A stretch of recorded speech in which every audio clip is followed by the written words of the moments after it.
Both federations இருந்தோம், ஆஃபீஸர்ஸும் இருந்தோம், நம்மளும் இருந்தோம். ஆனால் இந்த தடவை கிளரிக்கல் மட்டும் இருக்கும். அதை எப்படி நடத்த போகிறோன்றத பேங்க், ஸ்டேட் பேங்க் மட்டும் இல்லாமல் மொத்த பேங்கிங் இண்டஸ்ட்ரியும் பார்த்துக்கிட்டு இருக்கு. அதை இது நாள் வரைக்கும் நம்ம தலைமை கொடுத்த வழிகாட்டுதலின்படி மதுரை மண்டலத்தில் சீரும் சிறப்பமாக நடத்திக்கிட்டு இருக்கோம். நாங்கள்லாம் கூட பொறுப்பாளர்களாக நினச்சிருக்கோம். நமக்கு இந்த நேரத்துக்கு இடையில நம்மளோட மெம்பர்ஸ் மீட்டும் இருக்குது, நம்மளுடைய ஸ்ட்ரைக் கால், அஜிடேஷன்ஸ் கால்ஸும் இருக்குது. இது எப்படி மெம்பர்ஸ் நமக்கு வருவாங்கன்னு நினச்சோம். ஆனால் நம்ம நினச்சதை விட பெருந்திரளாக ஒவ்வொரு விஷயத்துலையுமே உங்களோட பங்களிப்பு ரொம்ப இருந்திருக்கு. ஸோ உங்கள் எல்லாருக்கும் இந்த நேரத்தில் மதுரை மண்டலத்தின் சார்பாக நன்றி கூற கடமைப்பட்டிருக்கோம். ரொம்ப நன்றி தோழர்களே. குறிப்பாக சொல்லணும்னா, நம்ம இந்த வாரம் ஆரம்பத்தில் திங்கக்கிழமை ஒரு டெமான்ஸ்ட்ரேஷன் வச்சுருந்தோம் மதுரை மெயின் பிரான்ச் முன்னாடி. அந்த இதுக்கும் கூட்ட மக்கள்லாம் வந்து கலந்துக்கிட்டாங்க. வியாழக்கிழமை இந்த நம்ம மீட்டிங்காக ஒரு வாலண்டியர்ஸ் மீட் வச்சுருந்தோம். அதுக்கும் ஒரு பெருந்திரளான கூட்டத்தில் தோழர்கள் 2 பேரும் சரிசமாக வந்து கலந்துக்கிட்டாங்க. அன்னைக்கு தான் வந்து நம்ம எல்லா ஆர்பிஓ ஏஓ சென்டர்ஸில் நடத்த போகிறோன்றது நம்ம தலைமையிலேருந்து ஒரு தகவல் கொடுத்தாங்க. நாங்களும் சரி நம்ம பிரான்ச் லெவலில் நடத்திக்கலாம் இந்த இதை அப்படின்னு நினச்சிக்கிட்ட நேரத்தில் நம்ம தலைமையோட ஆணைக்கினாங்க.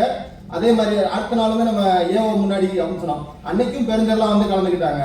நேற்று நம்ம தலைவர் பொதுச்செயலாளர் வராங்க, அவங்கள நம்ம ரிசீவ் பண்ணுறதுக்கு ஒரு ரயில்வே ஸ்டேஷனுக்கு அவங்களால முடிந்த தோழர்கள் வாங்க. ஏன்னா நம்ம காலையில் மீட்டிங்க்கு நம்ம ஆள் வரணும், அவங்க நம்ம இது பண்ணக்கூடாதுன்றக்கான்னு சொன்னோம்.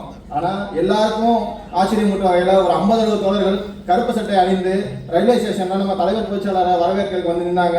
எங்களுக்கு ரொம்ப பெருமையாக இருந்துச்சு. ஒவ்வொரு விஷயத்துக்குமே நாங்கள் தலைவர் வரப்போ நம்ம ரயில்வே ஸ்டேஷனாக இருக்கட்டும், ஏர்போர்ட்டாக இருக்கட்டும், நம்ம இதுக்கு முன்னாடி கூப்பிடுவோம். இந்த தடவை நம்ம ஏன் இவ்வளோ யோசிச்சோம்னா, இன்னைக்கு காலையிலேயே நம்ம வந்து நிற்கணும். போன வாரம் ஃபுல்லாக நீங்கள் எல்லாத்துக்கும் வந்திருக்கீங்க. ஸோ ஒவ்வொரு விஷயத்துக்கும் நீங்கள் வந்து இந்த சங்கத்து மேலே வச்சிருக்க நம்பிக்கையின் காரணமாக வந்து நின்றதுக்கு ரொம்ப ரொம்ப நன்றி தோழர்களே. அதே மாதிரி சார் எல்லாருமே சொன்னாங்க, இப்போ நம்ம ஒவ்வொரு இதுக்குமே எஸ்ஓபி ஃபாலோ பண்ணணும்னு நமக்கு முன்னாடி பேச நம்ம வைஸ் பிரசிடென்ட் சொன்னாங்க, நம்ம பிரசிடென்ட் சார் சொன்னாங்க. இப்போ நம்ம சிஓஸ் இருக்காங்க. சிஓஸ் தான் வந்து இப்போ இருக்கிறதே நம்ம அவார்ட் ஷாப் கேட்டகரியில் ரொம்ப ப்ரெஷருக்குள்ளான ஒரு நம்ம குரூப்னா அது கேஷிங் சார்ஜஸ் தான். ஏன்னா கோல்ட் லோன் ப்ரெஷராக இருக்கட்டும், ஒரு சிடிஎம் ஏடிஎம் ஃபில்லிங்கு அது ஒருத்தர் ஆகி வந்து ஃபோன் பண்ணிட்டு இருப்பாரு. இந்த பக்கம் கஸ்டமர்ஸ் வந்து எனக்கு ரெனிவல் பண்ணி கொடுங்கன்னு ப்ரெஷர் கொடுப்பாங்க. டிஎம்ஸ் என்ன சொல்லுவாங்க, அவங்க அந்த பக்கம் ஒரு அவங்களுக்கு வந்து டாஸ்க் ஒன்று நீங்கள் பெர்செக்மெண்ட்டில் போடுங்க, அக்ரியில் போடாதீங்கன்னு அவருக்கு வந்து டார்கெட்டை நம்ம தலைப்பக்கம் திருப்பிட்டு இருப்பாரு. ஸோ இத்தனை இடைஞ்சலுக்கு நடுவுலையும் நம்ம சிஓஸ் வந்து ரொம்ப வெற்றிகரமாக நடத்திட்டு இருக்காங்க. அவங்ககிட்ட வந்து நம்ம அவங்களோட போக்கு விட மாட்டாங்க. நம்ம மேனேஜர்ஸ் வந்து என்ன சொல்லுவாங்கன்னா, சார் ரூல் படி 4-5க்கு முன்னாடி ஒருத்தர் வந்தால் கூட போடணும் சார்னு சொல்லி அவராக ஒரு புது ரூலை சொல்லுவார் கோல்டன் போடுறதுக்கு. நம்ம தோழர்கள் வந்து எல்லாருமே அவங்களோட பொறுப்பை உணர்ந்து தினம் 15-20 கோல்டன் போடுறாங்க, ஏடிஎம் சிடிஎம்ஸ் பார்க்குறாங்க. இதே ஒரு மேனேஜர் வந்து அவருக்கு ஒரு ப்ரொமோஷன் இருக்குன்னு வச்சுக்கோங்களேன், அவர் ரொம்ப ஆர்வமாக இருப்பார். சார் இன்னைக்கு இந்த இதை பண்ணிடணும் சார், இன்னைக்கு அந்த பாய் போட்டணும் சார், அதை பண்ணிடணும் சார். இப்போ ப்ரொமோஷன் எக்ஸசைஸ்லாம் முடிஞ்சிருச்சு, அவர் சீரியஸ்லாம் வாங்கியிருக்க மாட்டார், ப்ரொமோஷன் கொடுத்துருக்க மாட்டாங்க.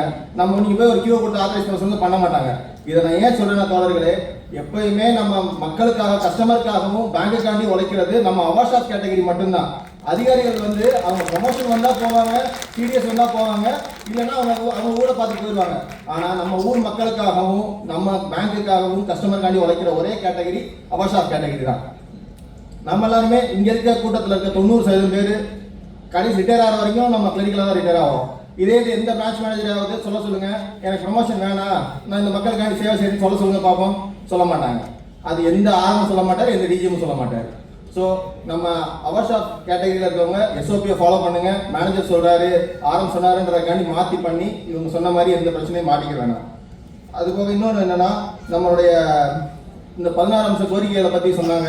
ஏற்கனவே எல்லாம் சொல்லிட்டாங்க, நம்ம டெமான்ஸ்ட்ரேஷனாக சொல்லிட்டாங்க. ஒரே ஒரு பாயிண்ட் மட்டும் சொல்லிக்கிறேன். என்னன்னா, நம்மளோட என்பிஎஸ் ஃபண்ட் மேனேஜரை சேஞ்ச் பண்ணுறதுக்கான ஒரு ஆப்ஷன் கேட்டுட்டு இருக்கோம். அது வந்து நம்ம டிஎஃப்எஸ்ல இருந்துமே நமக்கு நம்ம வங்கிக்கு ஒரு வலியுறுத்தல் கொடுத்துட்டாங்க, ஆனாலும் மாற மாட்டாங்க.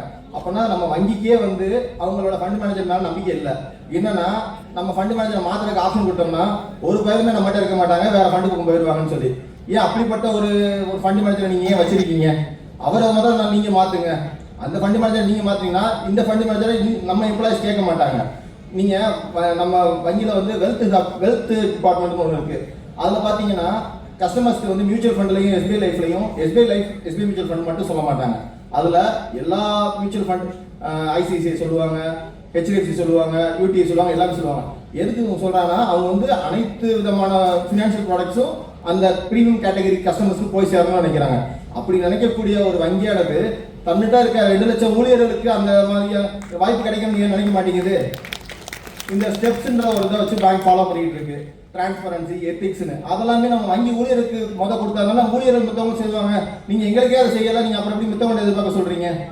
ஸோ இது மாதிரியான விஷயங்களை வந்து வங்கி வந்து மேல் இடத்துல இருக்க அதிகாரிகளாகட்டும் அவங்க மாற்றி நடந்தாலுமே நம்மளுடைய பகுதியில் இருக்க கஸ்டமர்களுக்காண்டி நம்ம வங்கிக்காண்டி உழைக்கிறோம். இது எப்பயுமே இருக்கும். இனி வரப்போகிற காலத்துலையுமே நம்ம தொழிற்சங்கத்தின் தலைமையிலேருந்து வரக்கூடிய போராட்ட அறிவிப்புகளை ஃபாலோ பண்ணி இனிப்பு நம்ம வரப்போகிற 25-26 ஸ்ட்ரைக் ஆகட்டும், அதில் நமக்கு வெற்றி கிடைக்கும். அப்படி வெற்றி அதை தாண்டி வருதுன்னா அதற்கடுத்த கட்டத்திலையும் என்ன விதமான நடவடிக்கைகள் நம்ம தலைமை சொல்லுதோ அதை ஃபாலோ பண்ணணும்னு நாங்கள் இந்த சமயத்தில் கேட்டுக்கிறோம். அடுத்து நம்ம ஜிஎஸ்ஆரை பற்றிய ஒரு 2 வார்த்தை மட்டும். இது நம்ம சிக்கந்தர் சார் எல்லாருமே சொல்லிட்டாங்க. நம்ம பகுதியில் ரொம்ப காலமாக வந்து ஐஎம்டி டுவர்ட்ஸ் திருநெல்வேலி கிடைக்காம இருந்துச்சு. ஒரு 3-4 வருஷமாக ஆச்சு, ரொம்ப நாள் ஆச்சு. ஸோ இந்த வருஷம்தான் முதல் தடவையாக நம்ம ரீஜன் 3க்கு ஒரு 10 பேர் போகிறாங்க. அதுக்கு ஒரு பெரிய நன்றியை வந்து நம்ம தலைவர் பொதுச்செயலாளர் அவர் கிடைச்சிக்கல இந்த நேரத்தில். ஏன்னா நீங்கள் இந்த தடவை பார்த்துருப்பீங்க, நம்ம கேலண்டர் டிஸ்ட்ரிபியூஷன் வந்து ஒரு 4-5 வருஷமாக நம்ம முந்தைய பொதுச்செயலாளர் திரு கிருபாரன் சாருக்கிலேருந்து நம்ம ஆரம்பித்தோம். ஆனால் இந்த வருஷம் நம்ம தலைவர் மற்றும் பொதுச்செயலாளர் அவர்கள் வந்து நம்மளுடைய அனைத்து ரீஜன்களையும் பெரும்பாலான வங்கி பிரான்ச்சுகளில் வந்து அவங்களே நேரடி செஞ்சு கொடுத்தாங்க. அப்போ அவங்க வந்து திருநெல்வேலி, தூத்துக்குடி, நாகர்கோவில் உள்ளிட்ட மாவட்டங்களை வந்து பார்த்தாங்க. ஏன்னா மேனேஜ்மெண்ட் சொல்லிட்டு இருக்காங்க, எல்லாச்சும் வந்து சொல்கிறாங்க உங்களுக்கு திருநெல்வேலி எக்ஸஸ், தூத்துக்குடி எக்ஸஸ், அங்கெல்லாம் ஆள் அனுப்ப வேணாம்னு சொல்லிக்கிட்டே இருக்காங்க. ஸோ அதனால் இவங்க இந்த தடவை டிசம்பர் மாதத்துலேயே நம்ம எல்லா பகுதிக்கும் நேரில் வந்து பார்த்து அது உண்மையான நிலைமையை தலைமைக்கு எடுத்து சொல்லி நம்ம எல்எச்ஓவில் எடுத்து சொல்லி நமக்கு இந்த தடவை நல்ல ஒரு ஐஎம்டி கிடைக்கிறதுக்கு ஏற்பாடு பண்ணியிருக்காங்க. சார் இதே மாதிரி வருங்காலங்களையும் எங்களுக்கு திருநெல்வேலிக்கு டுவர்ட்ஸ் இருக்க எங்கள் மக்களை, அது குறிப்பாக ரீஜன் 4ல் தான் எங்களுக்கு ஐஎம்டி நிறையா பேர் வெயிட் பண்ணுறாங்க. டுவர்ட்ஸ் ரீஜன் 2 and 3 எங்களுக்கு அதை எங்களுக்கு நிறைவேற்றுவதற்கு எங்களுக்கு ஆவணம் செஞ்சு கொடுங்க சார். இதை எங்கள் மக்கள் சார்பாக கேட்டுக்கிறோம். அதே மாதிரி நம்மளுடைய ஹாலிடே ஹோம்ஸ் பற்றி நம்ம சிடபிள்யூசி செக்ரட்டரி மற்றும் வைஸ் பிரசிடென்டான ரகு சார் சொல்லியிருக்காங்க. ஹாலிடே ஹோம்ஸோட குவாலிட்டி வந்து முன்னாடி இருந்தவங்களுக்கு தெரியும். உதாரணத்துக்கு எடுத்துக்கிட்டிங்கன்னா நம்ம மதுரையிலே பார்த்தீங்கன்னா மதுரைக்கு வர்றவங்க பெரும்பாலானவங்க மீனாட்சி அம்மன் கோயிலுக்கு வருவாங்க, இல்லை வேறு ஏதாவது ஒரு அவங்களோட சொந்த வேலைக்காண்டி வர்றாங்கன்னா அந்த ஹாலிடே ஹோம் இருந்தது பார்த்தீங்கன்னா நம்மளுடைய பைக்காரான்னு ஒரு ஏரியாவை தாண்டி இருந்துச்சு. அந்த ஏரியா எங்கே இருக்கு மதுரைக்காரங்களுக்கே தெரியாது. அதை ஹாலிடே ஹோம் வரவங்க எப்படி கண்டுபிடிச்சு போவாங்கன்றது இருந்துச்சு.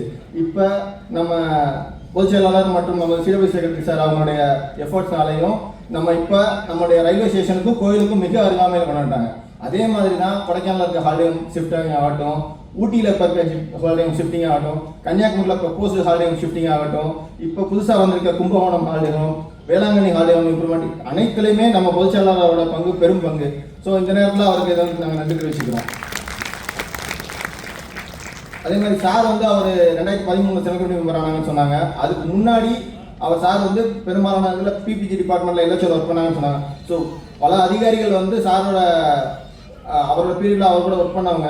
இன்னைக்கு தேதியில் ரொம்ப ஒரு ஹையர் அஃபீஷியல்ஸாக இருக்கும், ஏஜிஎம்ஹெச்ஆராக இருக்கட்டும், சிஎம்ஐஆர், சிஎம்ஹெச்ஆர், சென்னையில் இருக்கவங்க, எல்எச்ஓவில் இருக்கவங்களா இருக்கட்டும், அவங்கெல்லாம் வந்து சார் வந்து அங்கே டிஜிஎஸ்ஸாக இருக்கும்போதும் சரி, இல்லை அங்கே இருக்கும்போதும் ஒரு ஸ்கேல் 1 ஸ்கேல் 2 ஆஃபீஸர்ஸாக இருந்தவங்க தான்.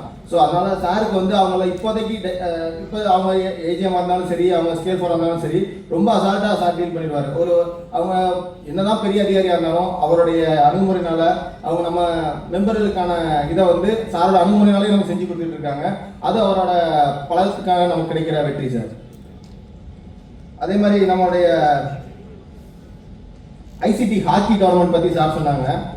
இது வரைக்கும் மதுரை மண்டல வரலாற்றிலேயே வந்து ஒரு ஐசிடி டோர்னமெண்ட்ஸ் நம்ம நடத்துனதில்லை. 2023 அது நம்ம மதுரையில் நடந்துச்சு.